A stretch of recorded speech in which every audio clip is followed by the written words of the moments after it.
ಆಸ್ಟ್ರೇಲಿಯಾಲಿ ನಾನ್ celebrate ಮಾಡ್ತಿರೋ ಮೊದಲನೇ ದೀಪಾವಳಿ ಹಬ್ಬ. ದೀಪದ ಸ್ಟ್ಯಾಂಡು ಮತ್ತೆ ಕ್ಯಾಂಡಲ್ ಹೋಲ್ಡರ್ ಎಲ್ಲ ಹೇಗೋ ಮನೇಲೆ ಮಾಡ್ಬಿಟ್ಟೆ. ಈ ದೊಡ್ಡ ದೊಡ್ಡ ರೋಸ್ಗಳು ಬೇಕು ಅಂತ ಎಷ್ಟು ಕಡೆ ಹುಡುಕಿದ್ವಿ. ಕೆಲವು ಶಾಪ್ಸಲ್ಲಿ ಸಿಕ್ತು, ಬಟ್ ಎಲ್ಲ ತುಂಬಾ ಚಿಕ್ಕದಿತ್ತು. ಬ್ರಿಸ್ಬೇನಲ್ಲಿ ಸದ್ಯಕ್ಕಿರೋ ಬಿಸಿಲಿಗೆ ಈ ರೋಸ್ಗಳು 3 ದಿನಕ್ಕೆ ಬರಲ್ಲ ಅಂತ ಸುಮ್ಮನಾದೆ. ಆದ್ರೆ ದೀಪ ತರೋಣ ಅಂತ ಇಂಡಿಯನ್ ಸ್ಟೋರಿಗೆ ಹೋದಾಗ ನಂಗೆ ಬೇಕಿದ್ದ ಕಲರ್ ಅಲ್ಲ, ಪ್ಲಾಸ್ಟಿಕ್ ರೋಸಸ್ ಇತ್ತು, ಎತ್ಕೊಂಬಂದ್ಬಿಟ್ಟೆ. ಫ್ರೆಂಡ್ ಮನೇಲಿ ಮಾವಿನ ಮರ ಇತ್ತು, ಅಲ್ಲಿಂದ ಎಲೆಗಳು ತಂದು ವೈಟ್ ಫ್ಲವರ್ಸ್ ಯೂಸ್ ಮಾಡಿ ಡೆಕೋರೇಷನ್ ಮಾಡಿದ್ವಿ. ಎಲ್ರು ಹೇಳೋ ತರ ಹುಡುಗಿರ್ ಪಟಾಕಿ ಹೊಡಿಯಕ್ ಸಿಕ್ಕಾಪಟ್ಟೆ ಹೆದರ್ಕೋತಾರೆ ಅನ್ನೋ ತರ ನಾನ್ ಚಿಕ್ಕೋಳಿರುವಾಗ ಇರ್ಲಿಲ್ಲ. ಚೆನ್ನಾಗಿ ನನ್ನ ತಮ್ಮ ಅಣ್ಣನ ಜೊತೆ ಎಲ್ಲ ಸೇರಿ ಪಟಾಕಿ ಹೊಡಿತಿದ್ದೆ. ಆದ್ರೆ ನಮ್ಮ ಮನೆಗೆ ಯಾವಾಗ ರಿಯೋ ಬನ್ನೋ, ನಮ್ ಬೀದಿ ನಾಯಿಗಳನ್ನ ಯಾವಾಗ ಕ್ಲೋಸ್ ಆದ್ನೋ ಆಗಿಂದ ಕಂಪ್ಲೀಟ್ ಆಗಿ ಸ್ಟಾಪ್ ಮಾಡ್ಬಿಟ್ಟೆ. ನಮ್ಮಪ್ಪ ಹಬ್ಬ ಅಂದ್ಮೇಲೆ ಒಂದ್ ಸುಸುರ್ ಬತ್ತಿ ಆದ್ರೂ ಹಚ್ಬೇಕು ಕಣ್ಲಾ ಅನ್ನೋರು, ಅದಕ್ಕೆ ಅದನ್ನ ಮಾತ್ರ ಹಚ್ತಿದ್ದೆ. ನನ್ ರಿಯೋ ಅಂತೂ 1 ವಾರ ಹಬ್ಬ ಮುಗಿಯೋವರೆಗೂ ಮನೆ ಬಾಗ್ಲಿಂದ ಆಚೆನೆ ಕಾಲಿಡ್ತಿರ್ಲಿಲ್ಲ.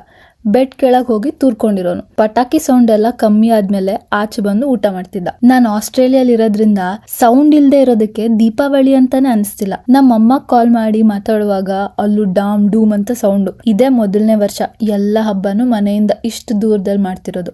ಒಂಥರ ಬೇಜಾರು, ಒಂಥರ ಖುಷಿ. ಇರ್ಲಿ, ಎಲ್ರಿಗೂ ದೀಪಾವಳಿ ಹಬ್ಬದ ಶುಭಾಶಯಗಳು.